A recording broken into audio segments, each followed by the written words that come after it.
नमस्कार दोस्तों। आज हम बात करेंगे इंडियन एनर्जी एक्सचेंज के बारे में। इस कंपनी का हम डिटेल्ड फंडामेंटल एनालिसिस करेंगे। हम इस कंपनी के बारे में समझने की कोशिश करेंगे। इस कंपनी के सेक्टर में क्या चेंजेस हो रहे हैं, इसका शेयर क्या है, इसके रेवेन्यू सोर्सेज कैसे हैं।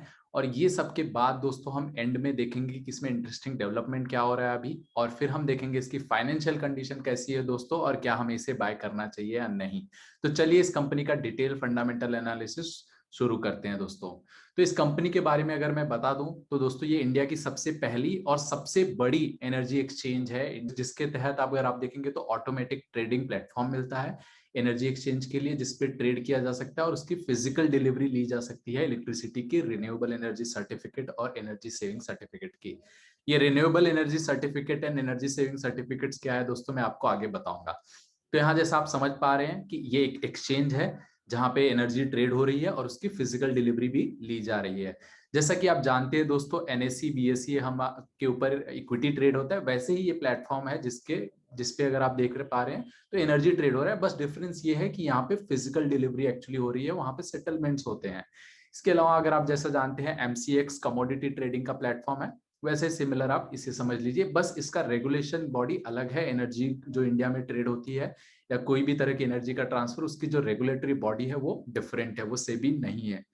उसके बारे में भी मैं बताऊंगा। तो ये अब ये प्लेटफॉर्म से होता क्या है दोस्तों, तो ए प्लेटफॉर्म की वजह से जो प्राइस डिस्कवरी है वो इफिशियंट हो जाती है, क्योंकि यहाँ बार्गेन नहीं करना पड़ता। यहाँ पे बिड्स होते हैं और सेल साइड ऑप्शंस होते हैं। तो जो भी सेल करना चाहे, बाय करना चाहे, वो अपने प्राइस पे सेल या बाय कर सकता है, जो भी मार्केट में रेट चल रहा है।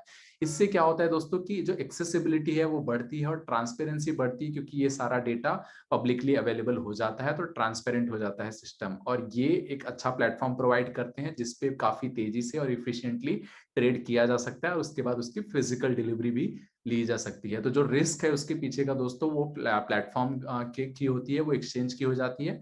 और दोनों पार्टीज, उन्हें पैसे देने हैं, बिड करना है और उन्हें अपनी डिलीवरी लेनी है और सेल करना है। इस कंपनी की शुरुआत दोस्तों 2008 में हुई थी और आज के टाइम पे अगर आप देखेंगे तो इसका मार्केट शेयर 97.2% है दोस्तों।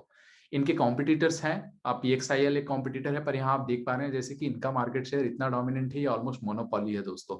एक नया कॉम्पिटिटर इनके सेगमेंट में आ रहा है, पर उससे इनको जितना ज्यादा फर्क पड़ेगा नहीं। इनकी कंप्लीट मोनोपोली सिचुएशन है दोस्तों इस सेगमेंट में। ये कंपनी जो है CERC, central electricity regulatory commission से रेगुलेटेड है, सेबी से रेगुलेटेड नहीं है।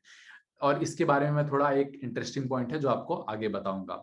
चलिए इनके प्रोडक्ट क्या है, कौन कौन से प्रोडक्ट इनके प्लेटफॉर्म पे ट्रेड होते हैं, उसके बारे में बात करते हैं। डे अहेड मार्केट जो कि इनके प्लेटफॉर्म पे ट्रेड हो रहा है 2008 से, जिसमें आप बाय कर सकते हैं और आपको डिलीवरी नेक्स्ट डे मिल जाती है। और यहाँ पे अगर आप देखेंगे प्राइस डिस्कवरी क्लोज्ड होती है और दोनों साइड के लोग ऑक्शन कर सकते हैं। इसके अलावा दोस्तों देखेंगे तो intraday market and day head contingency है, जो कि कंटिन्यूअस मार्केट है, जिसमें अगर आप देखेंगे तो इंट्राडे ट्रेड हो रहे हैं और या एक दिन पहले का है। और उसमें अगर आप देखेंगे तो डिलीवरी सेम डे मिल जाती है या तो नेक्स्ट डे सेम विंडो में आपको डिलीवरी मिल जाती है। इसके अलावा अगर आप देखेंगे दोस्तों टर्म अहेड मार्केट, जिसकी शुरुआत इन्होंने सितंबर 2009 में की थी, जिसमें अप टू 11 डेज के कॉन्ट्रैक्ट बाय या सेल किए जा सकते हैं, जिसके तहत 11 डेज तक की अगर आपकी रिक्वायरमेंट है आप उस पर मीट कर सकते हैं। इसमें daily contract, weekly contract sell होते हैं।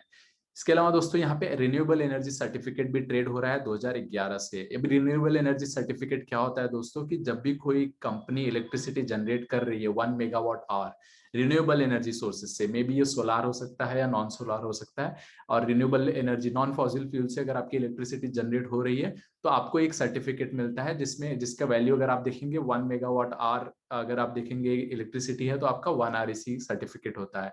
ये सर्टिफिकेट इंपॉर्टेंट इसलिए हो जाता है दोस्तों, क्योंकि जो कंपनी रिन्यूएबल एनर्जी जनरेट कर रही है उनको ये सर्टिफिकेट मिलता है, और ये उन कंपनीज को सेल कर सकते हैं जो रिन्यूएबल एनर्जी जनरेट नहीं कर रहे हैं या उनको रिन्यूएबल एनर्जी यूज करना चाहिए पर उतना यूज नहीं कर रहे, और उनकी एक ऑब्लिगेशन होती है, गवर्नमेंट मैंडेट होता है कि उनको इतना रिन्यूएबल एनर्जी से ही यूज करना चाहिए। अगर वो नहीं कर पा रहे हैं तो वो ऐसे सर्टिफिकेट बाय कर सकते हैं कंपेंसेट करने के लिए।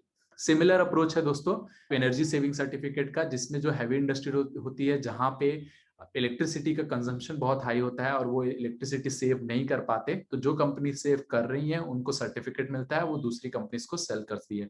तो यहाँ अगर आप देखेंगे दोस्तों, तो ये जो सर्टिफिकेट्स हैं ये पूरी तरह ऐसे एक्सचेंज पे ही ट्रेड होते हैं। तो यहाँ पे देखेंगे पूरा इन्वॉल्वमेंट एक्सचेंज का हो जाता है। रिसेंटली दोस्तों जून 2020 में इन्होंने रियल टाइम मार्केट की शुरुआत की है, जिसमें डिलीवरी आपको 1 घंटे के अंदर मिल जाती है। देखिए आप जैसे जैसे प्लेटफॉर्म इवॉल्व हुआ है वैसे वैसे इफिशियंसी बढ़ते जा रही है, नंबर ऑफ प्रोडक्ट्स इनके प्लेटफॉर्म पे बढ़ते जा रहे हैं, जो कि बहुत अच्छी बात है। इसके अलावा अगस्त 2020 में इन्होंने green term ahead market launch किया है। जैसे टर्म अहेड मार्केट कॉन्ट्रैक्ट्स ये बट ये ग्रीन है, जो कि रिन्यूएबल एनर्जी के कॉन्ट्रैक्ट होंगे। ये इंपॉर्टेंट इसलिए हो जा रहा है दोस्तों क्योंकि गवर्नमेंट का बहुत ज्यादा फोकस है रिन्यूएबल एनर्जी पे, और कंज्यूमर्स भी चाहते हैं कि अब हम ज्यादा से ज्यादा रिन्यूएबल एनर्जी यूज करें। तो इसके लिए इनके लिए बहुत सिग्निफिकेंट अपॉर्चुनिटी हो जाता है ये। सर्टिफिकेट्स तो आप बाय कर रहे हैं पर आप खुद भी यूज करें रिन्यूएबल एनर्जी, और उसका भी अगर आप देखेंगे तो जनरेशन काफी तेजी से बढ़ रहा है सोलार का, और बाकी जो भी इलेक्ट्रिसिटी है रिन्यूएबल एनर्जी सोर्सेज से बहुत बढ़ रहा है। तो ये प्लेटफॉर्म के लिए वो काफी अच्छा होगा। ये तो दोस्तों अभी रिसेंट प्रोडक्ट्स हैं और एग्जिस्टिंग प्रोडक्ट, इसके अलावा भी कंपनी नए नए प्रोडक्ट लाते रहती है समय समय के साथ। तो प्रोडक्ट हो गए दोस्तों। अब देखते हैं कि इनके कस्टमर कौन कौन से हैं या कौन सेलर है इनके प्लेटफॉर्म पे। अगर उसकी बात करेंगे तो इनके प्लेटफॉर्म पे जो कस्टमर है, 4000 से ज्यादा इंडस्ट्रीज इनके प्लेटफॉर्म से जुड़ी हुई है, जो इनके प्लेटफॉर्म से बेसिकली आप देखेंगे तो एनर्जी ट्रेड कर रहे हैं। इसमें अगर आप देखेंगे तो डिस्कॉम जो होते हैं इलेक्ट्रिसिटी डिस्ट्रीब्यूशन कंपनीज जो होती हैं, वो 55 प्लस जो डिस्ट्रीब्यूशन कंपनीज है वो इनके प्लेटफॉर्म को यूज कर रही हैं।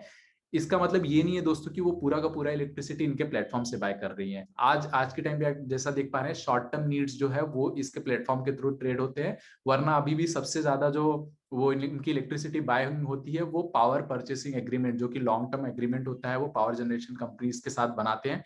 उसके तहत ही आज भी उनकी एनर्जी मीट होती है। तो ये प्लेटफॉर्म के पास बहुत ज्यादा अभी स्कोप है बढ़ने के लिए, डिस्ट्रीब्यूशन कंपनीज से और बिजनेस लेने के लिए। इसके अलावा अगर आप देखेंगे तो एनर्जी सेविंग सर्टिफिकेट एंटिटीज जो है 100 प्लस इनके प्लेटफॉर्म पे है, 500 प्लस इलेक्ट्रिसिटी जनरेटर्स है कंपनीज इनके प्लेटफॉर्म पे है, and 1500 plus renewable energy generator इनके प्लेटफॉर्म पे है, या जो कंपनीज जिनको ऑब्लिगेशन है और उन्हें बाय करना है तो इनके प्लेटफॉर्म पे है। और जैसा हमने देखा है इनका मार्केट शेयर काफी अच्छा है एक्सचेंज में। पर अगर आप ओवरऑल एनर्जी मार्केट देखेंगे तो 100% मार्केट में आज भी 5% ही प्लेटफॉर्म पे ट्रेड होता है, और 95% प्लेटफॉर्म के बाहर ही बाय होते हैं, जो जिसमें मेजर अगर आप देखेंगे तो पावर परचेसिंग एग्रीमेंट के तहत ही बाइंग होती है। तो वहां इनको स्कोप बहुत ज्यादा है ग्रो करने के लिए। तो आप समझ लेते हैं दोस्तों कि इसका वैल्यू चेन कैसा है, ये इलेक्ट्रिसिटी का मार्केट कैसा है। अगर आप देखेंगे इसमें जनरेशन कंपनीज होती हैं जिसमें लाइसेंस जरूरी नहीं है, प्राइवेट सेक्टर पार्टिसिपेशन 46% है। जनरेशन के बाद आती है ट्रांसमिशन कंपनीज जो कि इलेक्ट्रिसिटी ट्रांसमिट करती हैं अलग अलग लोकेशन पे। यहाँ पे अगर आप देखेंगे तो लाइसेंस होता है ये, और वर्ल्ड का सबसे बड़ा नेटवर्क हमारे पास है इंडिया में। इसके बाद नेक्स्ट कंपनी आती है डिस्ट्रीब्यूशन कंपनीज, जिनके तहत हमें इलेक्ट्रिसिटी मिलता है। जैसे कि मुंबई शहरों में अडानी इलेक्ट्रिसिटी घरों घरों में देता है, तो ये डिस्ट्रीब्यूशन कंपनीज है जो कि छोटे छोटे उद्योगों और कंज्यूमर्स को, एंड कंज्यूमर को डायरेक्टली दे रही है इलेक्ट्रिसिटी।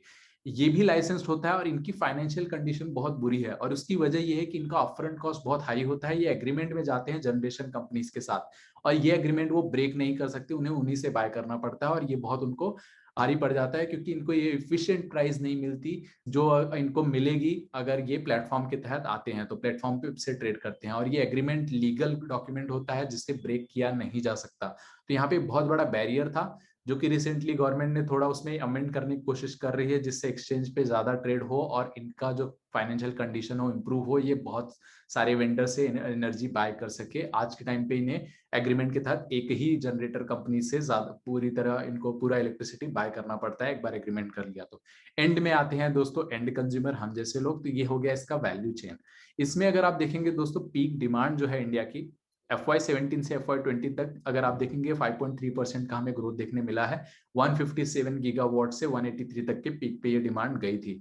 इस साल लॉकडाउन की वजह से अभी इतनी ज्यादा पीक डिमांड हमारे यहाँ है नहीं। इलेक्ट्रिसिटी जो जनरेट होती है बिलियन यूनिट्स में है ये डेटा। यहाँ पे अगर आप देखेंगे तो 4.3% का ग्रोथ देखने मिला है हमें।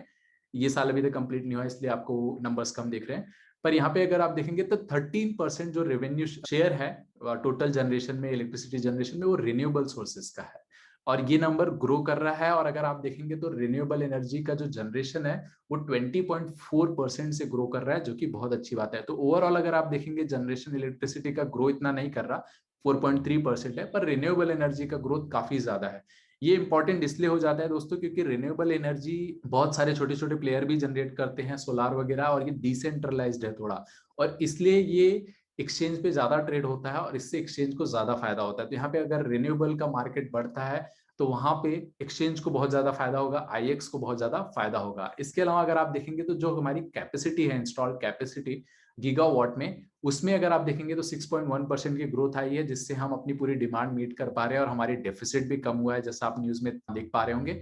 यहाँ पे अगर आप देखेंगे तो जो नए इंस्टॉल कैपेसिटी है वहां ज्यादा पुश है रिन्यूएबल्स का। इसकी वजह से जो शेयर है इंस्टॉल कैपेसिटी में वो 24% है रिन्यूएबल एनर्जी का। तो यहाँ भी बहुत अच्छा ट्रेंड देखने को मिल रहा है। और आप जानते हैं कि गवर्नमेंट ने पेरिस का एग्रीमेंट साइन किया हुआ है, इसके तहत भी वो 2030 तक 40% एनर्जी अपना रिन्यूएबल सोर्सेज से लाएंगे। तो यहाँ भी गवर्नमेंट का काफी अच्छा पुश है, जिसकी वजह से रिन्यूएबल की जनरेशन और डिमांड दोनों बढ़ रही है इंडिया में। अब वैल्यू चेन में थोड़ा आगे जाते हैं दोस्तों। जैसा मैंने बताया कि इंडिया में आज भी 5% ही इलेक्ट्रिसिटी एक्सचेंज से ट्रेड हो रही है, 95% लॉन्ग टर्म कॉन्ट्रैक्ट होते हैं या दूसरे बायोलेटरल ट्रेड्स होते हैं जिसके तहत हो रहे हैं, एक्सचेंज से नहीं हो रहे। एक्सचेंज पे आने पे आपको प्राइस डिस्कवरी अच्छा होता है, ट्रांसपेरेंसी मिलती है, एक्सचेंज से काफी बेनिफिट है। फिर भी इनका जो शेयर है, मार्केट शेयर आज कम है और उसकी मेजर वजह जैसा आप जानते हैं दोस्तों, पावर परचेसिंग एग्रीमेंट्स है, जिसमें 25 साल से ऊपर के एग्रीमेंट बन जाते थे पहले।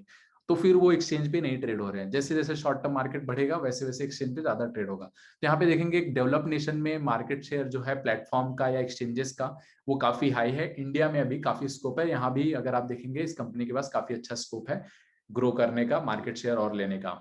इसके अलावा अगर आप देखेंगे तो एक्सचेंज का market share over the years FY16 से 21 तक काफी अच्छा बेहतरीन ग्रोथ है दोस्तों। ये 2.9% से ओवरऑल जो ग्रोथ है एनर्जी की, उसमें जो मार्केट शेयर है एक्सचेंजेस का वो 5.2% तक पहुंचा है, जो कि बहुत अच्छी बात है। इसमें अगर एक और इंटरेस्टिंग चीज देखेंगे तो जो शॉर्ट टर्म मार्केट है टोटल जनरेशन का, वो 9 to 10% रहा है ओवरऑल का। और ये शॉर्ट टर्म मार्केट ही है जो मेजोरिटी एक्सचेंज पे ट्रेड होती है। जैसा हमने देखा था 11 डेज के तक के कॉन्ट्रैक्ट थे, अभी तक आगे कंपनी ला रही है 365 डेज तक के भी कॉन्ट्रैक्ट, पर वो सब शॉर्ट टर्म ही माने जाएंगे। तो शॉर्ट टर्म में अगर आप देखेंगे, उसमें अगर देखेंगे एक्सचेंज का शेयर 29 से 50% तक बढ़ा है। तो अगर शॉर्ट टर्म मार्केट शेयर जो है, शॉर्ट टर्म ट्रेड बढ़ेगा तो उससे एक्सचेंज का शेयर ज्यादा है तो एक्सचेंज पे भी ट्रेडिंग बढ़ेगी। तो यहाँ काफी फोकस रहेगा गवर्नमेंट का भी और कंपनी का भी कि जो शॉर्ट टर्म मार्केट है वो काफी बढ़े और उससे एक्सचेंज को फायदा हो। हालांकि ओवरऑल भी अगर आप देखेंगे तो काफी कम शेयर है एक्सचेंज का लॉन्ग टर्म पर। लॉन्ग टर्म इतना इजीली ब्रेक नहीं होगा। लॉन्ग टर्म कोई भी कॉन्ट्रैक्ट में जाएगा पावर जनरेशन कंपनीज के साथ और उसमें फिर एक्सचेंज को फायदा नहीं होगा। अब एनर्जी में शिफ्ट क्या हो रहा है दोस्तों, वो भी देख लेते हैं। तो 2020 का अगर आप डेटा देखेंगे तो थर्मल जो है वो 62% है, और यहाँ पे सोलार 9, विंड 10% है, हाइड्रो 12% है, न्यूक्लियर 2%, बायो 3%, स्मॉल हाइड्रो 1%। तो यहाँ पे देखेंगे रिन्यूएबल एनर्जी का जो शेयर है काफी कम है, विंड का 10 है, सोलार का 9% है। पर 2022 का अगर आप देखेंगे नंबर, जो प्रोजेक्टेड नंबर है, वहां पे सोलार का ग्रोथ काफी अच्छा आने वाला है और विंड का भी सिग्निफिकेंट ग्रोथ है, 12% बढ़ेगा, सोलार का बढ़ेगा और थर्मल का कम होगा। तो यहाँ पे जो मार्केट शेयर है वो थर्मल का कम होता जाएगा और रिन्यूएबल का बढ़ता जाएगा, और ऐसा ही गवर्नमेंट चाहती है और उसने जैसे लाइसेंसिंग साइन किया है, अब एग्रीमेंट साइन किया है, उसके तहत ऐसा ही होना चाहिए। और 2030 तक जो प्रोजेक्टेड नंबर है, जिस जैसे हम कैपेसिटी इंस्टॉल कर रहे हैं, हमारी डिपेंडेंसी थर्मल पे 35% रहेगी और 36% हमारा सोलार से आएगा।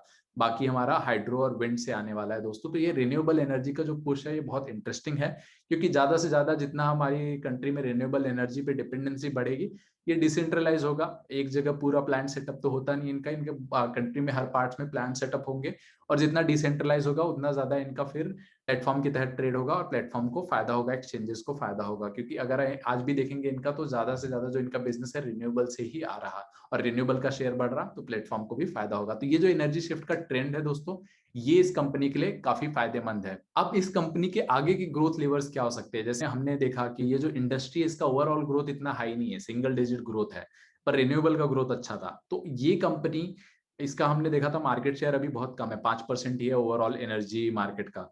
तो ग्रोथ आगे क्या हो सकते हैं, क्या लेवल्स हो सकते हैं, कंपनी का कहाँ फोकस है? तो मैनेजमेंट का अगर आप फोकस देखेंगे तो कंपनी अपने कोर जो बिजनेस है वो दो तरीके से बढ़ाना चाहती है। पहला, वो जो शॉर्ट टर्म मार्केट है उसमें अपना मार्केट शेयर और बढ़ाए, जो 50% है उससे और ज्यादा लेकर जाए, उसको 100% तक ले जा सकती है कंपनी। क्योंकि शॉर्ट टर्म मार्केट में अगर आप देखेंगे, आप एक प्लेटफॉर्म पे ट्रेड करेंगे तो आपको बेटर प्राइसिंग मिलने की काफी ज्यादा पॉसिबिलिटी है, और काफी ज्यादा ट्रांसपेरेंसी के तहत आपको बेटर प्राइसिंग मिल जाती है। तो उसमें कंपनी का बहुत ज्यादा फोकस रहेगा। दूसरा क्या होगा कि ये जो शॉर्ट टर्म मार्केट है उसको ही बढ़ाया जाए, जो 100 में से आज 10% है शॉर्ट टर्म मार्केट, उसको और बढ़ाया जाए। तो अगर मार्केट बढ़ेगा और उस मार्केट में इस कंपनी का शेयर बढ़ेगा दोस्तों, तो उससे इनको ग्रोथ आने वाला है। ओवरऑल इंडस्ट्री की ग्रोथ तो इनके हाथ में है नहीं।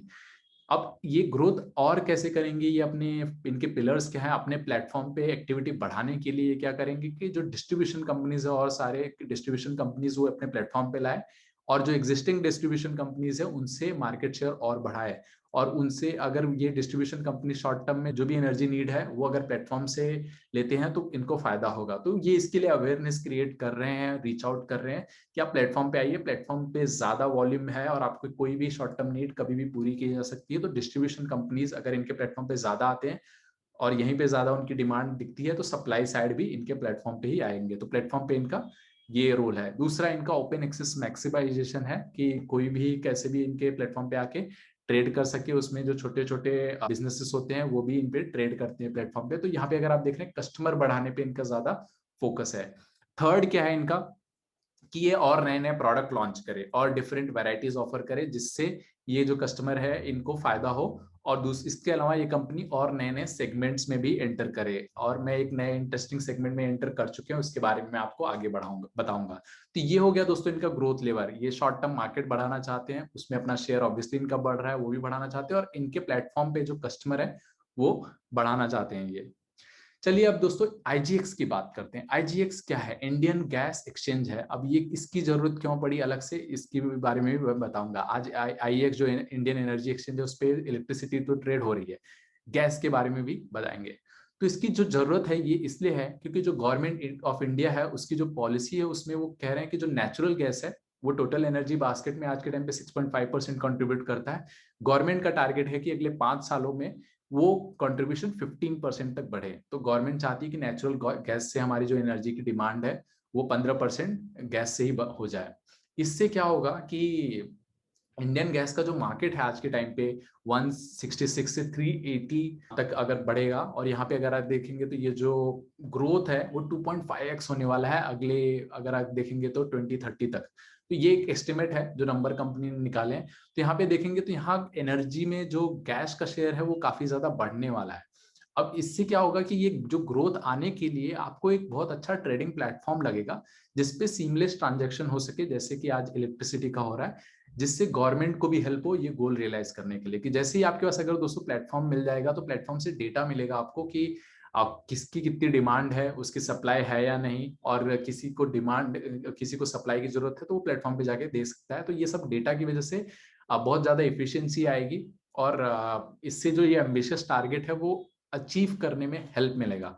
तो ये एक नीड थी जिसके तहत एक गैस एक्सचेंज बनाया गया और सीईआरसी ने इसे अप्रूव किया है। इसमें थोड़ी फाइट चली थी जरूर। इसमें डेरिवेटिव्स भी लॉन्च होने वाले हैं दोस्तों, जैसा आप जानते हैं कि इलेक्ट्रिसिटी के लिए डेरिवेटिव्स भी लॉन्च होने वाले थे, पर डेरिवेटिव्स जो है वो रेगुलेट कौन करेगा, और उसके बारे में थोड़े इश्यूज थे जो कि रिजॉल्व हो गए हैं। अब रिजॉल्व ऐसे हुआ है दोस्तों कि अगर कोई भी जो गैस के डेरिवेटिव अगर होंगे वो एमसीएक्स पे ट्रेड होंगे, और उसकी अगर फिजिकल डिलीवरी की जरूरत पड़ी तो वो होगा दोस्तों की आईएक्स और आईजीएक्स के प्लेटफॉर्म पे। तो वो सीईआरसी रेगुलेट करेगा, और अगर जो कैश में ट्रांजैक्शन हो रहे हैं या जो भी अगर कॉन्ट्रैक्ट कैश में सेटल हो रहे हैं तो वो सेबी ही रेगुलेट करेगा। तो ये फाइनल हो चुका है दोस्तों। तो फिजिकल डिलीवरी के लिए हम देखेंगे तो आईएक्स और आईजीएक्स ही चलेगा। तो इसके लिए अभी यहाँ पे अगर आप देखेंगे दोस्तों सॉल्यूशन इन्होंने क्या प्रपोज किया है कि ये एक ट्रेडिंग का जो पूरा वैल्यू चेन है वो हैंडल करना चाहते हैं गैस एक्सचेंज बना के, जिसमें ये प्लान सेटअप करेंगे अपना फिजिकल हब्स नियर दहेज, हजीरा और ओडुरू, और वहां से अगर आप देखेंगे तो फिजिकल सेटलमेंट होगा। और यहाँ पे फिजिकल सेटलमेंट जैसा आप जानते हैं इलेक्ट्रिसिटी में भी था और गैस में भी इंपॉर्टेंट हो जाता है, यहाँ फिजिकल प्रेजेंस भी जरूरी है। और इसमें ये अलग अलग तरह के शॉर्ट टर्म और लॉन्गर टर्म प्रोडक्ट ऑफर करेंगे और उसकी डिलीवरी में हेल्प करेंगे। वो सब सारा सारा चीज एक्सचेंज करेगा। ये इनका बेसिकली सॉल्यूशन अप्रोच है। और इनके पास जैसा आप जानते हैं कि इनके पास टेक्नोलॉजी बहुत अच्छी है और इनका ऑलरेडी एक्सपीरियंस रहा है इलेक्ट्रिसिटी का प्लेटफॉर्म प्रोवाइड करने के लिए, एक्सचेंज प्रोवाइड करने के लिए। तो यहाँ पे अगर आप देखेंगे दोस्तों तो ये कंपनी इलेक्ट्रिसिटी के ट्रेड के लिए प्लेटफॉर्म प्रोवाइड कर ही रही थी, इन्होंने आईजीएक्स का भी एक नया प्लेटफॉर्म लॉन्च कर दिया है। और ये इससे क्या होगा कि ये गैस का जो मार्केट है वो उसको प्लेटफॉर्म पे लाएंगे और एक्सचेंज के थ्रू ट्रेड होगा। और यहाँ पे गवर्नमेंट का बहुत ज्यादा पुश है दोस्तों, तो इससे इस कंपनी को भी फायदा होगा। यहाँ पे अगर आप देखेंगे दोस्तों कंपनी ने बहुत ही स्ट्रेटेजिक अप्रोच लिया, ये क्योंकि एक नया बिजनेस था जिसमें ये घुसने वाले थे, जिसमें एंटर करने वाले थे। तो यहाँ पे इन्होंने एक स्ट्रेटेजिक पार्टनर्स को स्टेक सेल किया। जैसे कि अडानी गैस हुए, ओएनजीसी हुआ, इनको स्टेक सेल किया जो कि ऑलरेडी गैस सेक्टर में है या जो इनके पास ऑलरेडी थोड़ी पावर है इस सेक्टर में, ताकि इनका ये जो मिशन है वो फेल ना हो। इन्होंने किसी को भी अपना जो स्टेक सेल नहीं किया जस्ट फॉर द बिजनेस, इन्होंने हायर प्रीमियम वैल्यूएशन नहीं चार्ज किया और इन्होंने सारे स्ट्रेटेजिक जो भी गैस सेक्टर में इन्वॉल्व है उन्हें रीच आउट किया, ताकि इनके प्लेटफॉर्म पे लॉन्च होने के बाद वो सारे ऑनबोर्ड हो जाए और इनके प्लेटफॉर्म की अच्छी यूज हो। तो यहाँ अगर आप देखेंगे तो जो शेयर होल्डर्स है इनके पास 26% दोस्तों, अगर आप देखेंगे तो एनएसई है, अडानी गैस के पास 5% शेयर है, ओएनजीसी के पास 5% है, गेल के पास 5%, टोरेंट के पास 5% एंड आईएक्स के पास आज के टाइम पे 54% इसका शेयर होल्डिंग है। यहाँ पे लार्जेस्ट शेयर होल्डर आईएक्स ही रहेगा दोस्तों, पर इन्होंने देखिए अब इतनी अच्छी स्ट्रेटजी अपनाई कि इन्होंने जो स्टेक्स है तो दूसरे इंटरेस्टिंग प्लेयर्स को सेल कर दिए, जिससे इनका रिस्क कम हो जाए और ये सारे प्लेयर्स या तो कंपटीशन में ना आए और इनके प्लेटफॉर्म को यूज करें। एंड में देखते हैं दोस्तों कि इनके जो रेवेन्यू है वो कैसे आ रहे हैं। तो अगर आप देखेंगे तो इनका मॉडल सिंपल है कि आप जितना ट्रेड हो रहा है उसके ट्रेडिंग के वॉल्यूम के बेसिस पे ट्रांजैक्शन फी चार्ज करते हैं, तो 93% इनका रेवेन्यू ट्रांजैक्शन फी से आ रहा है। इसके अलावा एनुअल सब्सक्रिप्शन भी सेल करते हैं जिससे 7% रेवेन्यू आ रहा है। तो मेजर रेवेन्यू इनका ट्रांजैक्शन फी डेली ट्रेडिंग से ही आ रहा। तो ट्रेडिंग जैसे जैसे बढ़ेगी इनका रेवेन्यू बढ़ेगा और इनकी पूरी प्रेजेंस इंडिया में है, तो 100% इनका रेवेन्यू इंडिया में ही आ रहा है। चलिए दोस्तों, ये हो गया कंपनी के बारे में डिटेल्स हमने देख लिया, सेक्टर में क्या इंटरेस्टिंग डेवलपमेंट है और न्यू वेंचर क्या रहा है ये देख लिया। अब चलिए देखते हैं ये ट्रेड कैसे हो रही है, इसकी फाइनेंशियल कंडीशन कैसी है, वो सब देख लेते हैं दोस्तों।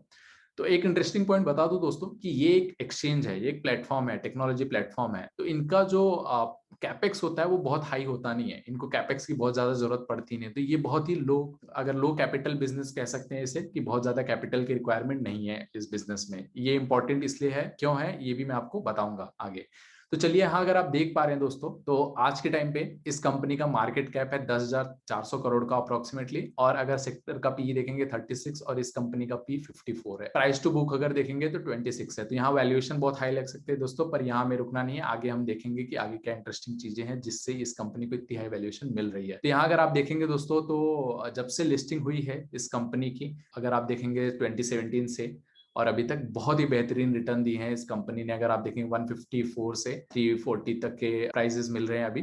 और यहाँ पे ये जो रिटर्न है, मेजर रिटर्न दोस्तों, ये पूरा पिछले एक साल में ही आया है। तो ये एक इंटरेस्टिंग चीज है कि लिस्टिंग के बाद उतना रिटर्न आया नहीं था, पर सारा रिटर्न पिछले एक साल में ही आया है। यह कंपनी अगर आप देखेंगे लॉकडाउन के बाद से यहाँ तो मल्टी बैगर बनती हुई हमें दिखी है।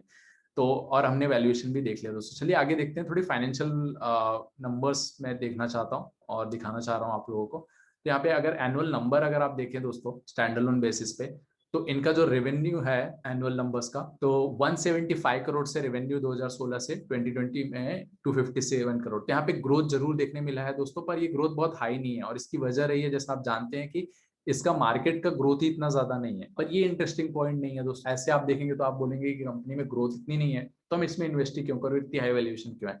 इसकी हाई वैल्यूएशन क्यों है उस पर भी आते हैं। यहाँ अगर आप देखेंगे दोस्तों, तो ये कंपनी 175 करोड़ के रेवेन्यू पे अगर आप देखेंगे तो 100 करोड़ का प्रॉफिट बना रही है। यहाँ प्रॉफिट मार्जिन देखिए दोस्तों, बहुत हाई है। तो इनका जो अगर आप देखेंगे तो पहले तो कैपिटल कम लगता है इस बिजनेस में, तो ये जो भी प्रॉफिट जनरेट कर रहे हैं वो प्रॉफिट उन्हें वापस रीइन्वेस्ट करने की जरूरत नहीं है, क्योंकि इतना ज्यादा मार्केट में ग्रोथ नहीं है, बहुत कम रीइन्वेस्ट करने की जरूरत है।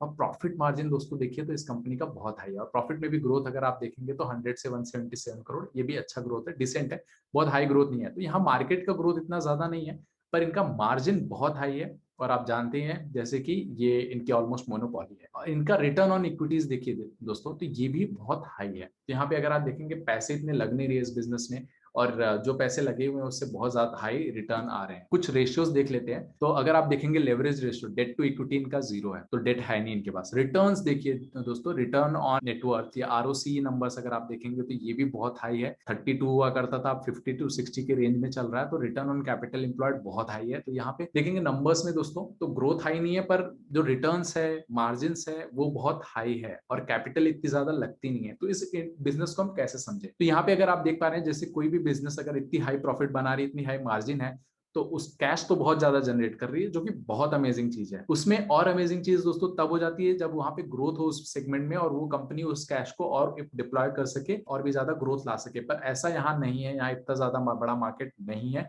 हालांकि ग्रोथ करने की कोशिश कर रही है कंपनी, पर ओवरऑल मार्केट इतना बड़ा नहीं है, मार्केट शेयर जरूर एक्वायर कर सकते हो। तो इसको कैसे समझे, तो यहाँ पे ये कंपनी क्या करेगी, इतने ज्यादा कैश जो जनरेट कर रही है, इससे या तो ये नए बिजनेस में जा सकते हैं, जैसा कि इन्होंने आईजीएक्स की शुरुआत की, और ये या तो फिर उसे अपने बुक्स पे रख सकते हैं। पर बुक्स में कोई भी कैश रखना बहुत अच्छी बात नहीं होती, क्योंकि कोई भी इन्वेस्टर इन्वेस्ट करता है ताकि उस कंपनी कैश को बहुत अच्छी तरह से यूज करे, उस पर अच्छे रिटर्न लाए, वरना हम इन्वेस्टर खुद एफडी कर सकते हैं। तो आपको एफडी करने की जरूरत नहीं है, आप बिजनेस करिए। तो ये कंपनीज क्या करती है, डिविडेंड बहुत हाई देती है या फिर बायबैक कर सकती हैं। अब ये दो केस हो जाता है दोस्तों ऐसी कंपनी के लिए, कि कैश तो जनरेट कर रही है पर ये डिविडेंड देंगी या फिर शेयर बायबैक करेंगी। अगर कंपनी कोई डिविडेंड देती है दोस्तों, तो वो अगर जो इन्वेस्टमेंट से पैसे पे डिपेंड करते हैं उनके लिए अच्छा होता है, पर डिविडेंड पे टैक्स लगता है दोस्तों, और हर इन्वेस्टर डिविडेंड नहीं चाहता।